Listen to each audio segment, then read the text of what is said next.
Radhe Radhe. Episode 304 party. एक महीने बाद अंश ऑफिस जाने के लिए तैयार हो रहा था। उसने काफ़ी कलर का 3 पीस सूट पहना था। इस एक महीने में बहुत कुछ बदल चुका था। अंश और शौर्य ठीक हो गए थे। नालंदा और शौर्य की शादी पोस्टपोन हो गई थी। उनकी शादी सम्राट और पीहू के साथ ही करवाने के बारे में अब सब सोच रहे थे। नालंदा के बेबी को आने में अभी सिर्फ एक महीना ही बचा था। अंश, शौर्य, दीप अपनी वाइफ का ख्याल रखने के साथ ऑफिस भी संभाल में लगे थे और बेचारा रेहान अब तक अंश और मिस्टर बिहान देव के साथ कोलैबोरेशन करने के लिए मना रहा था। सम्राट और पीहू की लाइफ भी बहुत अच्छी चल रही थी। बस पीहू के बचपने से सम्राट अब भी कभी कभी हैरान हो जाता। अंश और सम्राट के बीच भी अब कुछ कुछ ठीक होने लगा था। सारांश 9 महीने का होने जा रहा था और अयांश की एडमिशन अंश ने अच्छे से स्कूल में कर दी थी और वह स्कूल जाने लगा था। वो अपनी टाई फिक्स कर रहा था कि उसने देखा सोना अपने हाथ में काफ़ी मग लेकर अंदर आ रही है। उसने दूसरे हाथ में अपने पेट को पकड़ रखा था। सोना का 6 मंथ कंप्लीट हो गया था। वो देखने में काफ़ी हेल्दी लग रही थी। अंश ने उसे देखा और उसकी भौहें सिकुड़ गई।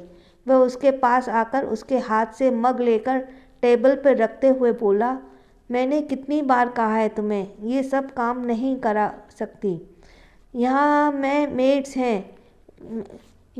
मेड्स को इसलिए पेमेंट नहीं देता कि वो आराम करें और तुम काम करो, उसने कहा और सोना का हाथ पकड़कर उसे सोफे पर बैठा दिया।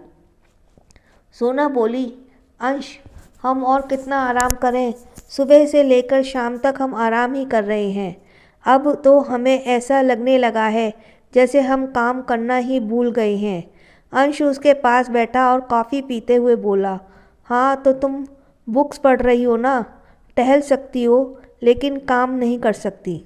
अंश ने कहा तो सोना ने अपना मुंह बनाया, लेकिन हम। सोना कह ही रही थी कि अंश ने उसके मुंह पर अपनी उंगली रख दी। No more words. सोना उसकी बाह से लिपट गई। अंश उसे देखते हुए कॉफ़ी पीने लगा। सोना उसके हाथ के घड़ी को खेलते हुए बोली, वैसे अंश, हम सोच रहे थे कि हम पापा और मीरा आंटी से मिलने जाएं।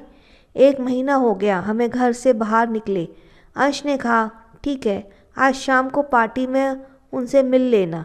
सोना ने यह सुना और फिर से मुंह बनाया, हाँ, आप हमें यहाँ कैद करके रखिए। जब देखा तब हम पर हुक्म झाड़ते रहते हैं। ये भी नहीं सोचते बच्चों को भी उनकी मम्मा के साथ इस घर में रहते रहते प्रॉब्लम होने लगी है। कितने दिन हो गए अंश हमें घर से बाहर गए, उसने कहा और रोने लगी। अंश ने अपनी आंखों को गोल घुमाया। लो, फिर शुरू हो गए ये। उसने सोना को हाथ पकड़ा और उसे समझाते हुए कहा, सोना, मैं तुम्हें कैद नहीं कर रहा, बस 3 महीने की ही तो बात है, फिर तुम जहाँ चाहो वहाँ जा सकती हो। मैं तुम्हें नहीं रोकूंगा, पर इस हाल में तुम्हें बाहर जाना अलाउ नहीं करूँगा।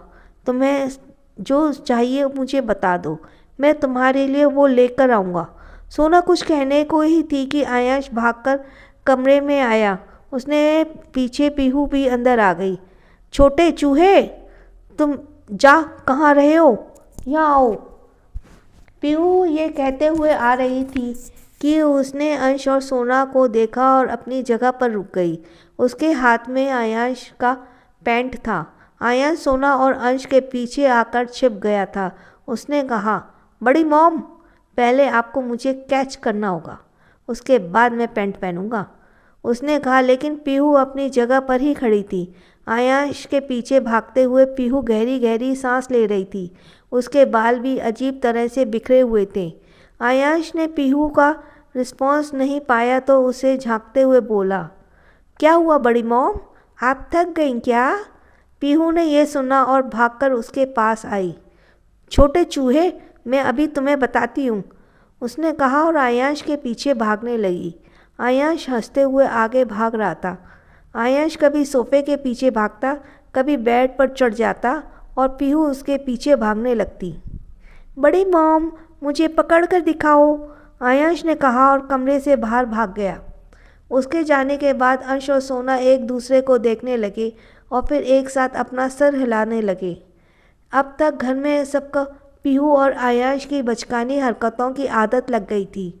अंश ने कहा, ठीक है, फिर मैं शाम को मिलता हूँ, तुम अपना ख्याल रखना। और हाँ, बाहर का तुम कुछ भी नहीं खा सकती, they are not good for you, उसने कहा और सोना के होठों को चूम कर बाहर जाने लगा तो सोना खड़ी होकर जोर से हाथ हिलाते हुए उसे बाय कहने लगी। उसने बाहर जाते ही सोना खुश हो गई और कबर्ड के पास आई। उसने कबर्ड खोला और उसमें से एक इमली का एक बॉक्स बाहर निकाला। उसने खुश होते हुए उसे खोला और चटकारे लेकर खाने लगी। अंश रायजादा, आप हमें कुछ भी खाने से नहीं रोक सकते। तभी उसे पीछे से आवाज़ आई, ओह रियली? सोना ने यह सुना और उसकी आंखें बड़ी बड़ी हो गई। उसने जल्दी से अपने हाथ में रखे बॉक्स को कपड़ों के बीच छुपाना चाहा तो अंश ने उसका हाथ पकड़ लिया। सोना ने कस के अपनी आंखें बंद कर ली। अंश उसे अपने तरफ घुमाया और उसे देखते हुए बोला, तुम कभी मेरी बात नहीं मान सकती? मैंने कहा ना, तुम नहीं खा सकती कुछ भी बाहर का, तो फिर ये क्या है? सोना ने कहा, अंश ये तो हम प्लीज़। अंश ने कहा, तुम्हें कौन लाकर देता है ये सब? मैं उसकी नौकरी खा जाऊंगा, आई स्वेयर। सोना बोली, रिहान ने हमें ये दिया। अंश ने उसे घूरा, तुम ये सब नहीं खा सकती। सोना ने अपने मुंह का पाउडर अपने हाथ में निकाल ली और अंश के हाथ में रखते हुए बोली, ठीक है, हम नहीं खाएंगे, आप ही खाइए इसे। यह प्रेग्नेंट हम हैं या आप? हमें पता है हमें क्या खाना है। एक बार आप प्रेग्नेंट होकर देखिए, फिर हम भी आपके साथ यही करेंगे। जब देखो तब हमें कहते रहेंगे, ये खाओ, ये मत खाओ, ये खाओ। तो हम क्या खाएं? आपको वो सादा सा खाना? हम पक गए हैं वो खाते खाते। सोना ये कहते हुए अंश के तरफ आ रही थी और अंश सोना के मुंह से निकली कैंडी को अपने हाथ में हैरानी से देखते हुए पीछे हट रहा था। सोना, तुम ये? हम आपसे कह रहे थे ना मिस्टर हस्बैंड, अगर आपने हमें अगली बार कुछ भी खाने से रोका तो हम आपको खा जाएंगे, उसने कहा और अंश के हाथ के बॉक्स लेकर गुस्से में तेज कदमों से बाहर जाने लगी। अंश ने मुंह बनाते हुए सोना की झूठी कैंडी को फेंका और उसके पीछे चला गया। सोना, कहाँ जा रही हो तुम? वापस आओ। लेकिन सोना ने उसकी बात नहीं सुनी और तेज कदमों से कैंडी खाते हुए चलने लगी। अंश उसके पास आया और उसके मुंह को पकड़कर अपनी तरफ घुमाते हुए बोला, ओके, आई एम सॉरी, तुम तेज़ चलना बंद करो, बेबीज़ विल हर्ट। सोना ने उसे घूर कर देखा और अपना हाथ छुड़ाकर बोली, ठीक है, हम आपका सॉरी एक्सेप्ट करते हैं, लेकिन तैयार हैं और हम तेज़ भी नहीं चलेंगे, पर एक शर्त है। अंश ने कहा, हाँ, मैं तुम्हारी हर शर्त मानूंगा, बताओ तुम्हें क्या चाहिए? सोना ने कहा, शाम को जल्दी आना और आते वक्त हमारे लिए पानी पूरी लेकर आना, वो भी बहुत सारे, तब हम कुछ सोचेंगे। पानी पूरी? अंश ने कहा, हाँ, और साथ में कचौड़ी और रबड़ी भी। अंश ने उसे घूर कर देखा। सोना ने अंश को पूरी तरह से इग्नोर किया और सोफे पर आकर बैठते हुए अंश को दिखाकर कैंडी खाने लगी। अंश उसे हैरानी से देख रहा था। तभी उसकी नज़र कुछ मेड्स पर पड़ी जो उन दोनों को हैरानी से अपनी जगह पर खड़े होकर देख रही थीं। तभी एक कमरे से पीहू आयांश को कान को पकड़कर बाहर आते हुए बोली, क्यों छोटे, पकड़ लिया ना मैंने तुम्हें, अब बताओ कौन जीता? आयांश ने कहा, बड़ी मॉम, आई एम सॉरी, मुझे दर्द हो रहा है, प्लीज़ छोड़ दो। पीहू ने कहा, नहीं, पहले बोलो बड़ी mom, you are the GRE। वो ये कह ही रही थी कि उसकी नज़र अंश पर पड़ी, जो उन दोनों को देख रहा था। उसने जल्दी से आयांश के कान को छोड़ दिया और सीधी खड़ी हो गई। आयांश भागकर अंश के पास आ गया। वो उसके पैरों से लिपटते हुए बोला, डैड देखो ना, बड़ी मॉम बहुत बुरी है, उन्होंने मेरा कान मरोड़ा। भैया, ये बस इसे कपड़े पहना रही थी, इसे स्कूल के लिए देर हो रही है ना, इसलिए, उसने कहा और चुप हो गई। अंश ने आयांश को देखा और कहा, ठीक है तुम जाओ, स्कूल के लिए लेट हो रहे हो। आयांश धीरे धीरे पीहू की तरफ बढ़ गया और उसके हाथ से पैंट छीनकर भाग गया। बड़ी मॉम, आप फिर से हार गई, मैंने आपको फिर से हरा दिया, आयांश ने कहा और भाग गया। क्या कहा छोटे चूहे, तुम रुको। पीहू नाक मुंह और फिर उसके पीछे भागी। पूरे घर में दोनों की पकड़म पकड़ाई चलने लगी। आयांश सीढ़ी की तरफ भाग रहा था कि वह सामने से आ रहे सम्राट से टकरा गया। वो अपने हाथ में ऑफिस बैग पकड़ रखा था। उसने आयांश को देखा और उसे अपने गोद में उठा लिया। सम्राट ने कहा, और चैम, क्या हो रहा है, तुम आज फिर से अपनी आंटी को परेशान कर रहे हो? आयांश ने कहा, नो बड़े पापा, बड़ी मॉम मुझे परेशान करती हैं, जब देखो तब मेरे पीछे पड़ी रहती हैं। और हाँ, प्लीज़ आप उनसे कह दो मुझे छोटा चूहा ना बुलाएं। अब तो स्कूल में मेरे दोस्तों को भी पता चल गया है, सब सब सब मेरा मजाक उड़ाते हैं। उसने कहा और पीहू का मुंह बनाते हुए देखने लगा। पीहू उसे घूर कर रही थी। तुम मेरी शिकायत कर रहे हो? आयांश सम्राट से लिपटते हुए बोला, बड़े पापा देखिए, वो अब भी मुझे अपनी बड़ी बड़ी आंखों दिखा रही हैं, मुझे डरा रही हैं। पीहू ने हैरानी से आयांश को देखा। तुम? आयांश ने सम्राट के कान में धीरे से कहा, बड़े पापा आप कैसे रहते हैं इनके साथ, मुझे तो बड़ी मॉम पागल लगती हैं। सम्राट ने आयांश को हैरानी से देखा। यह छोटा सा बच्चा उसी के सामने उसकी वाइफ को पागल कह रहा था। उसने आयांश को पीहू को देखते हुए बोला, ठीक है, मुझे अब जाना है, जाओ तुम अपनी बड़ी मॉम के पास, वो तुम्हें स्कूल छोड़ देंगी। पीहू ने आयांश को पकड़ लिया। सम्राट ने पीहू के माथे पर किस किया और सीढ़ी से नीचे आने लगा। तभी उसकी नज़र अंश पर पड़ी। अंश ने उसे देखा और अपनी टाई एडजस्ट करने बाहर चला गया। सम्राट भी बाहर आ गया। उसके निकलते ही आयांश और पीहू की आवाज़ बाहर तक सुनाई देने लगी।